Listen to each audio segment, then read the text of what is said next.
Welcome, everybody, to another episode of Fins Nation. I am your host, Louis Sung, and I am joined today by my good friend, Ron Canniff. How are you doing today, sir? Fantastical. All right. So the preseason is over. Are you relieved? Are you excited? Are you disappointed? I mean, what's going through your mind at the moment? Well, I mean, we didn't look great in the preseason. I'm trying to think of a time in my life where we ever did.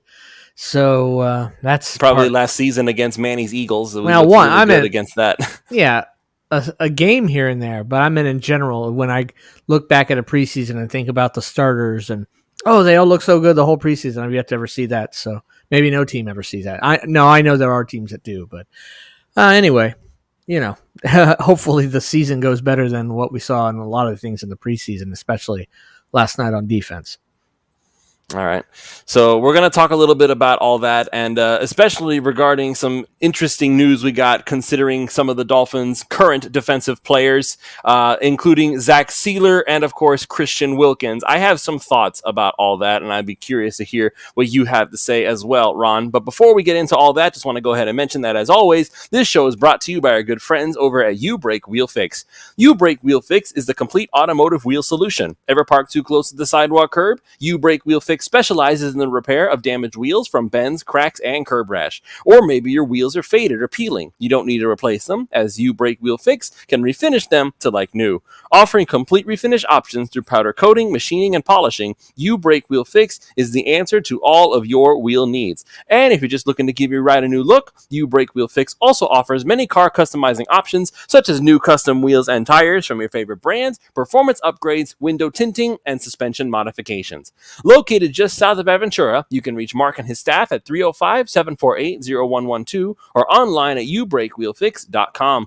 They are really active on all social media platforms at U-Brake Wheel Fix, so shoot them a DM on Instagram, Facebook, or Twitter and get an estimate in just minutes. So don't delay, go to U-Brake Wheel Fix and start customizing your ride to show off your Dolphins fandom today.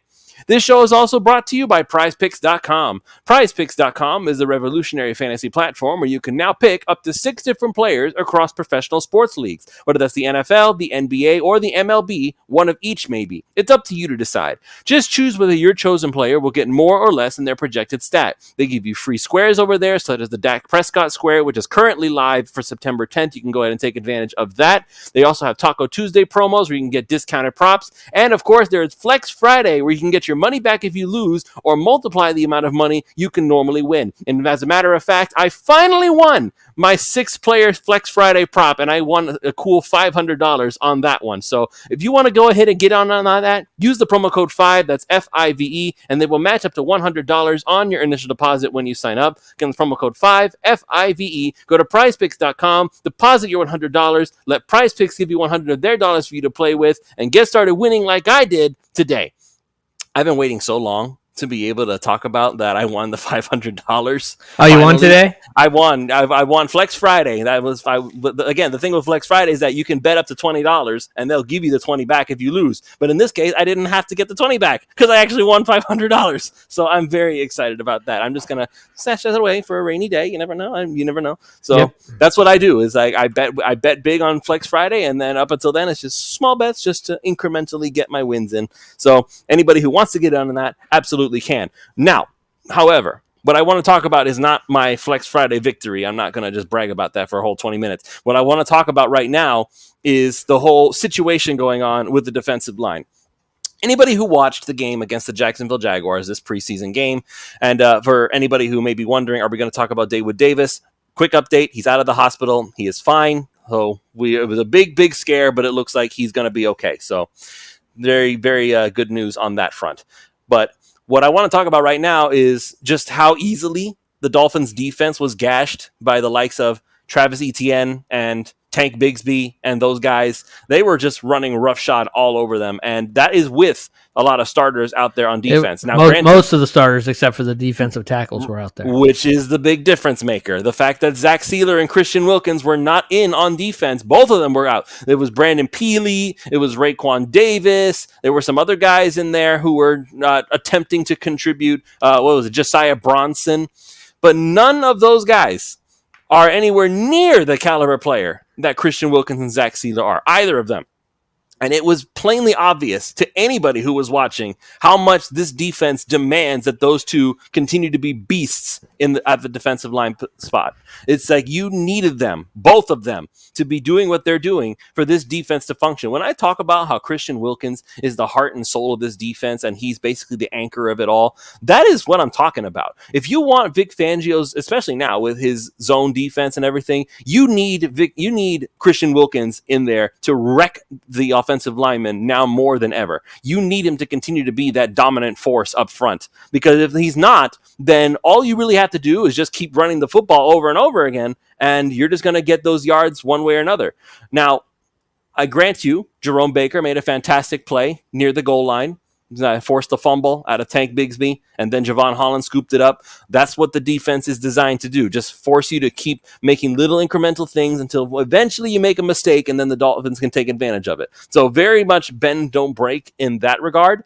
But you could tell that you shouldn't have to bend that far before something has to go wrong for that offense to get the ball back. So I am looking at this from the standpoint of the Dolphins not re-signing Christian Wilkins yet. I don't understand what's taking them so long. Now, they did do something that I was very shocked about, and I was honestly very, very confused, but also pleasantly surprised by the decision. I had already resigned myself, Ron, and I think to some extent you did too, that Zach Sieler was not going to remain a Miami Dolphin. We had basically washed our hands of it and said this is going to be his last year in Miami, and we're going to have to wave farewell to him after this is all over. However, he went ahead and he signed a 3-year, about $30 million extension with the Dolphins as of Sunday. And I was just like, so I guess Christian Wilkins is next. But it turns out we got some other news, which is kind of making this whole Zach Sieler thing a little bit sour for me. And it's that apparently negotiations between the Dolphins and Christian Wilkins have broken down. And Barry Jackson was the one who was saying that the thing that's causing the breakdowns is, I can't believe we're saying this, the lack of sack production. Ron, I kind of want to bang my head against the wall here, because that is exactly the type of thing. I did a show not too long ago where I was basically calling out the uneducated masses for saying, do you not understand what kind of a value Christian Wilkins brings to this defense and how important it is that he is out there absolutely causing havoc every single play that he's there? And now the Dolphins are using that same argument to not give him his money. I don't know what to.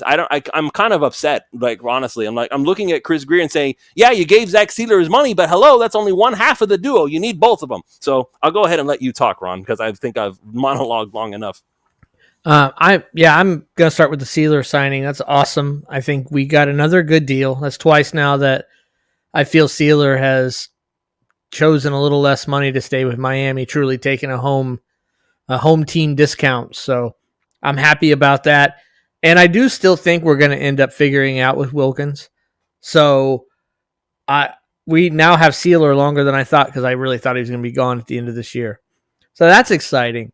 The Wilkins thing, man, I don't know. Sounds like that to me, they just waited too long. And now, because he's the last one signed, he probably wants the most money.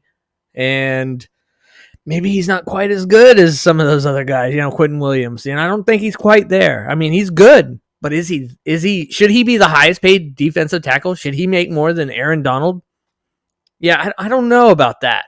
And I think that's what the Dolphins are thinking too. Now, is he important for this defense? Well, it can't be overstated how important he is for the defense.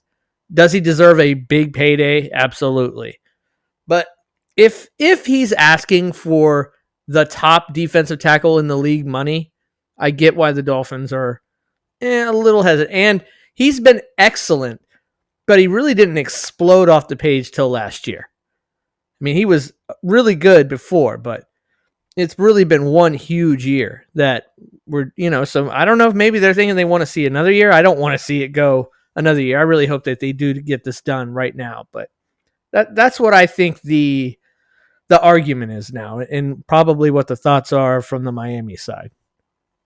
All right, so you're looking at it from the Dolphins' perspective. Well, at least I know that you know how important it is that the Dolphins keep him around if they want this defense to continue being effective. It has to get figured out. No, I'm not. Yeah, none of what I said.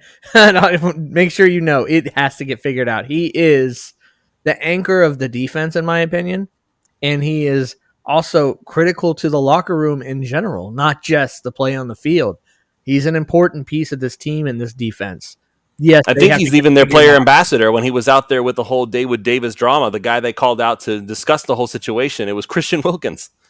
So he has a role on this team beyond just the on-field stuff. Oh, 100%. Yeah, so I think that they know that he's important to the team too. I don't think it's a matter of, keeping him or not keeping him.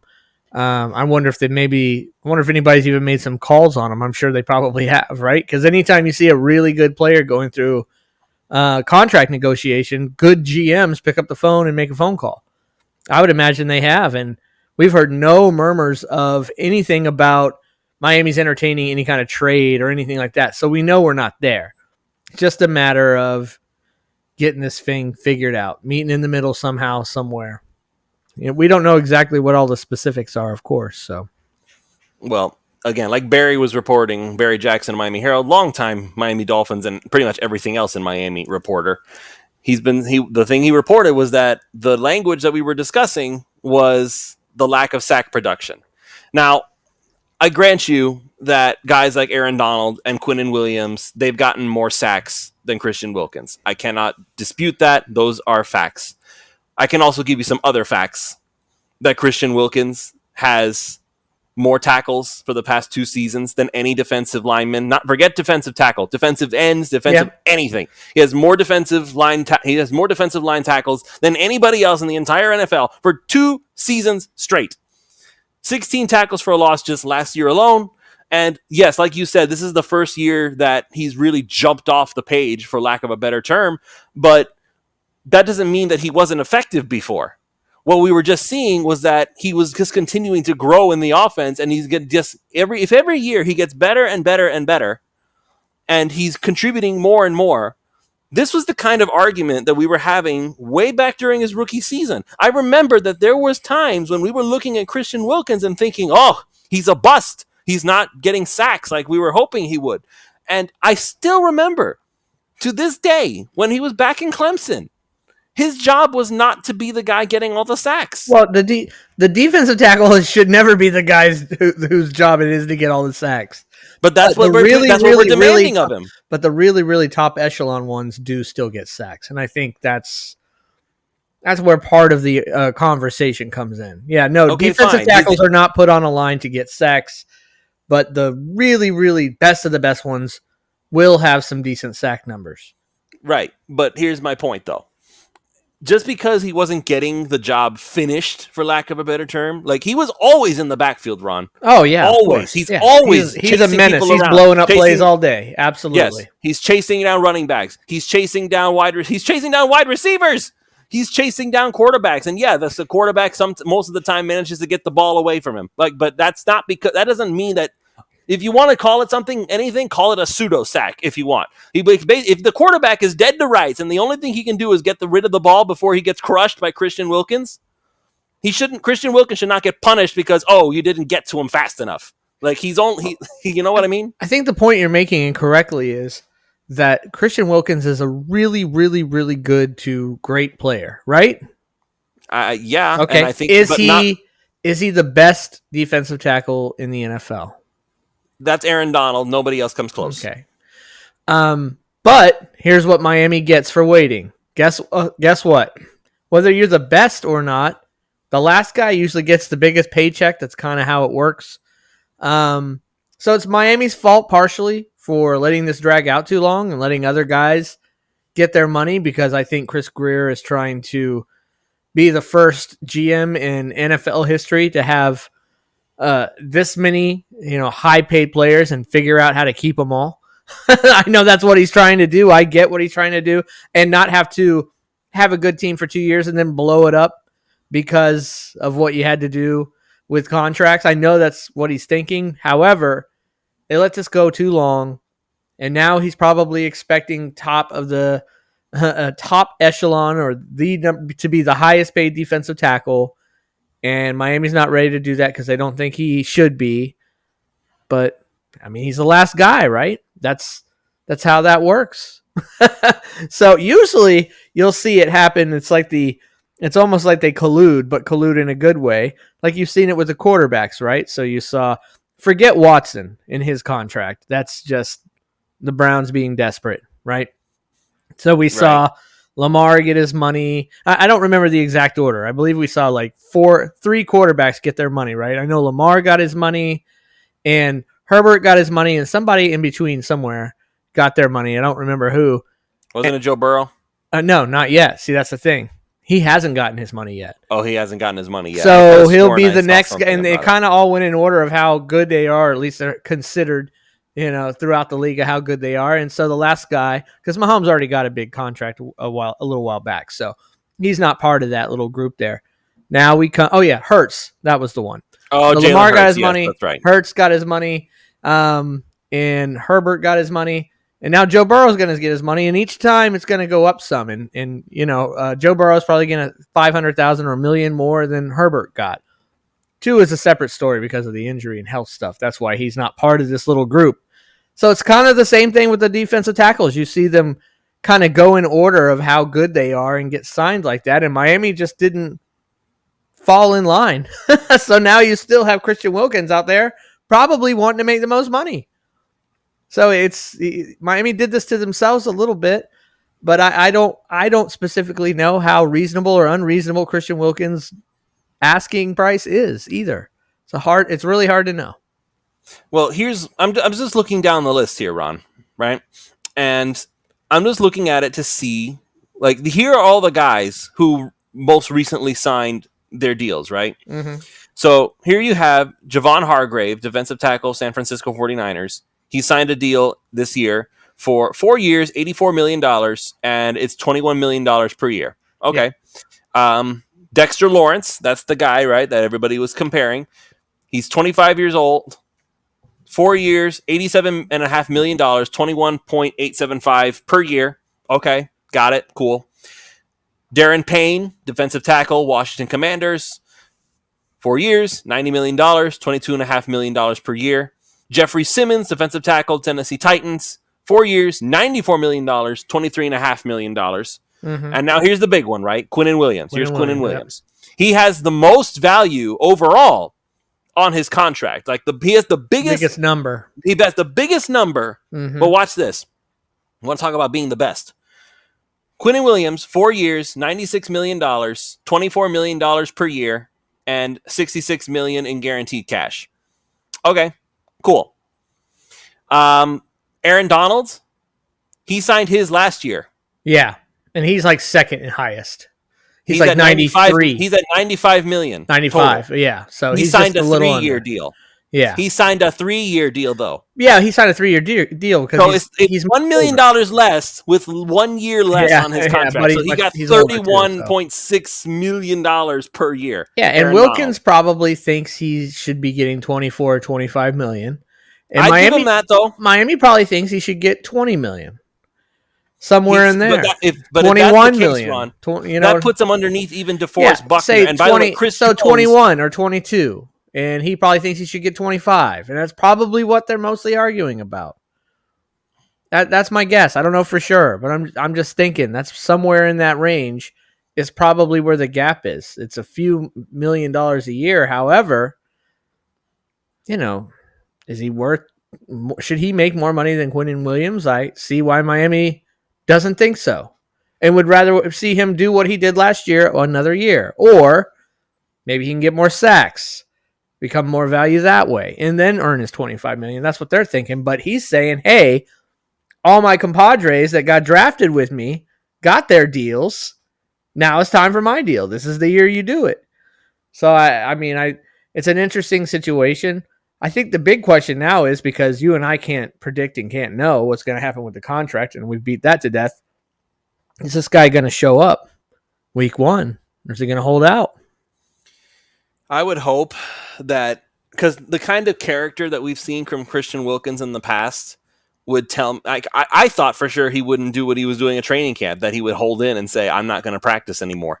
I really did not think he would even go that far. I didn't think he would either. Because he didn't do that during OTAs, if I recall. He did not. And he was in training camp for a while. He did some training camp. Didn't Sieler do it for like a day or two? Something like that? And Connor Williams during minicamp. Yeah, minicamp. That's what I mean. During minicamp. But Wilkins didn't do that during minicamp that I recall. No, he did not. And he did practice some during training camp. It wasn't like Christian Wilkins decided that day one of training camp, I'm just not going to play. I'm not going to practice. He was working. So guess what? That's probably when, because he said the negotiations have broken down. But we don't know exactly when they broke down. Maybe that's when they broke down.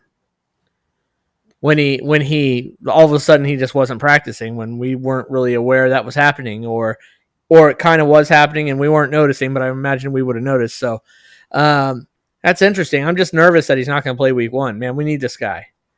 We need this guy big time on this team. I am hoping. I know it's big fines and you lose money. However, one game for him to show his worthiness, especially if they start running up the middle, and we'll have Raekwon and Sieler there. So that's good, but not Wilkins. So not Wilkins good. So that's what I'm nervous about, is that he's not going to play week one. I'm hoping with all my heart and soul that Christian Wilkins is the same guy that we've seen on the field, off the field, and that when the time comes, he will show up for his teammates, if nothing else, to say, I want to make sure basically be the leader. I want to make sure that everybody else gets theirs because I'm that kind of a person. I'm hoping that Christian Wilkins is that same dude, and that come week one against the Chargers, in spite of everything that's going on, he'll show up. If he doesn't, I'm going to be upset, but not at him per se. I'm going to be upset at the Dolphins for not getting this done earlier. Now, they should have already had this done a while back, and I think they could have paid him a little bit less money, but they waited too long. I could be wrong. He could have been wanting $25 to $26 million a year before anybody signed any of their deals. I don't know, but my guess is they waited too long, and they've caused part of this issue. So I'll ask you now, Ron. I'm going to put you on the spot. If you're Chris Grier, what's the highest number you're willing to give Christian Wilkins? Quinnen Williams is making 20. How much? 25.5. What's he making? $24 million per year, exactly. 23. So you're willing to put him in between Quinnen Williams and Jeffrey Simmons? Yes. I think it's a little bit high, but or rather, I should say, you said $23 million on the dot. Yeah. So that puts him between Jeffrey Simmons and Darren Payne. I apologize. It's a little high, maybe not, but that's part of it's built in for waiting too long. You know what I mean? You waited a little. But why do you think that's a little high? Do you think it was high for Simmons and Payne too? I mean, like I said, I feel like he's been very good, but he really has only had one excellent year, and I think that's, again, part of the sticking point. I don't think that's going to go away, because it's not like Paul Soliai back in the day. I don't know if you remember him. I remember where Paul Soliai. I don't want to call the dude trash the first few years, but he wasn't great. And then all of a sudden he was really good. And we just didn't, if I recall, I don't even know that we extended him. I think we just let him go, and he went to Atlanta or something. You know what I mean? So it's not that kind of situation. So it's definitely not where Wilkins was just mid or bad or whatever, and then all of a sudden he just exploded. No, his rookie season was just that, a rookie season. His next year, it was clear he was still only in year 2, but he was much better. And then the next, you know what I mean? Like, he had this steady progression. We saw it coming with Wilkins. So I don't think that they have to be nervous that all of a sudden in 23 he's going to have this downtick year. I don't think it's going to happen. But I mean, I get it. I get it from both sides, but I do get it from Miami's side. I am just concerned that, Chris Grier just has this figured in his head for, years up in advance, like down to the dollar, and he's trying to be a magician. So that's where my concern is, and I think it's, at this point, you need to pay the guy. He's important to the team. Pay him. I just feel like, Ron, like, I understand where you're coming from, but I disagree with your overall assessment of the Wilkins timeline. I got you. I feel like no, he has not. There are those of us out there who we watch the team really closely and we'll look at things but then there are those like the 3 yards per carry crew, Alf, Chris, Simon.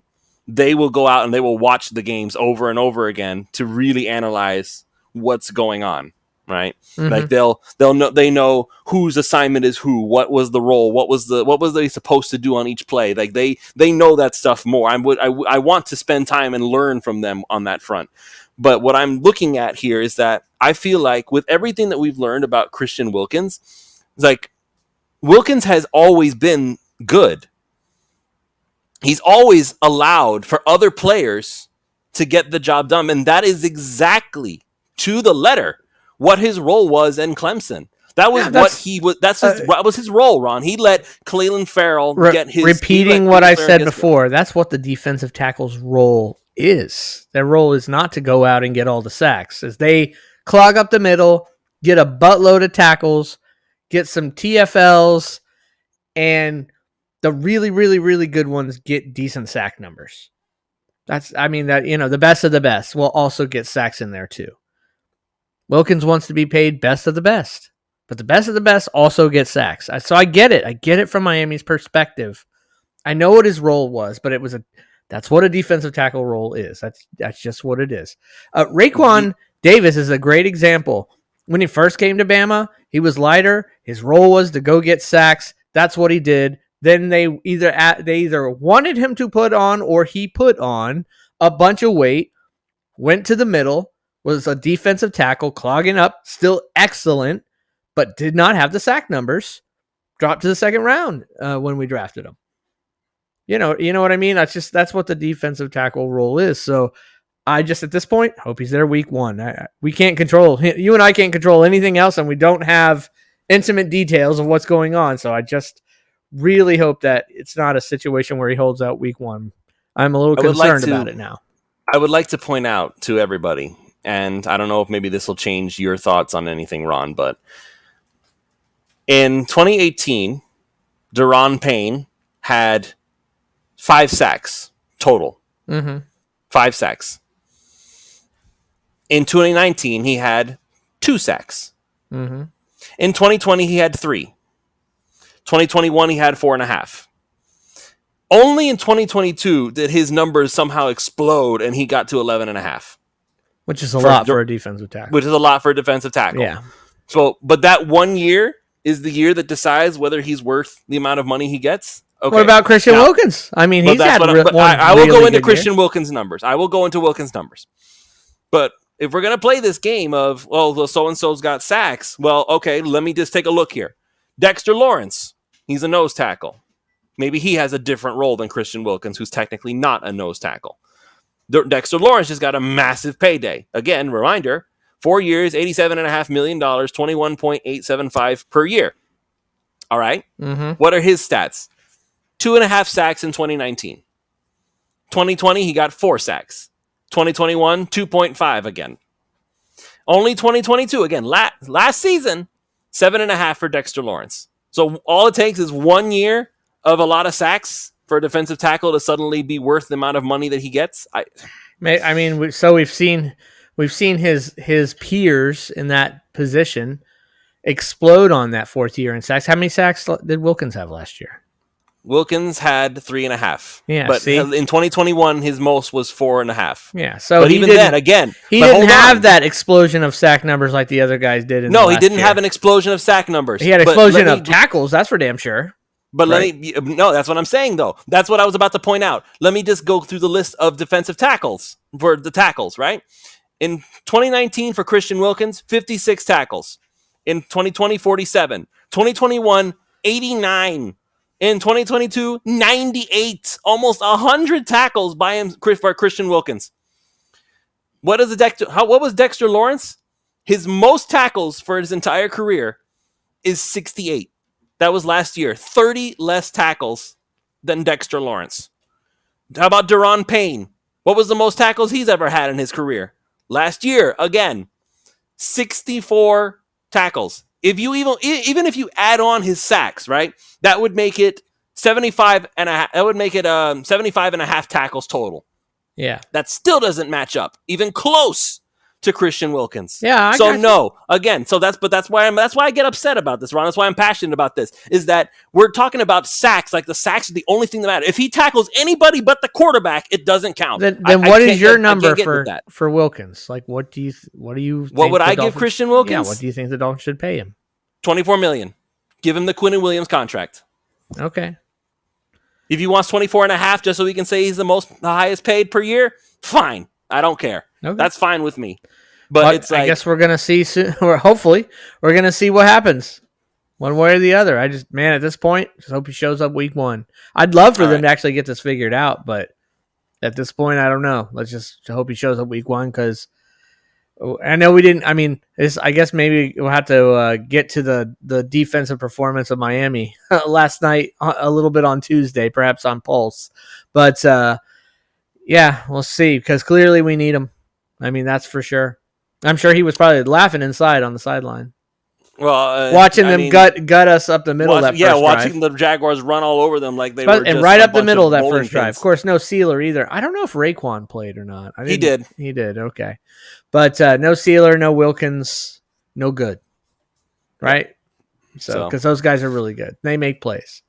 They disrupt stuff, both of them, which makes the difference. That's the difference between drives continuing and drives ending, coming to an abrupt halt. Yes, is those disruptive plays that we did not have last night. So, all right, we're gonna go ahead and call it here. Thank you everybody for listening. If you have not already done so, go check out You Break Wheel Fix. If you need to get your wheels fixed up, or if you just need to give your ride a new look, reach out to them at 305-748-0112 or online at youbreakwheelfix.com. And of course, go to prizepicks.com. Use that promo code 5. That's FIVE, and they will match up to $100 on your initial deposit when you sign up. You could potentially win $500 on your Flex Friday picks, just like I did. So that's going to be it for this show. We will see you all tomorrow for another episode of Fins Nation.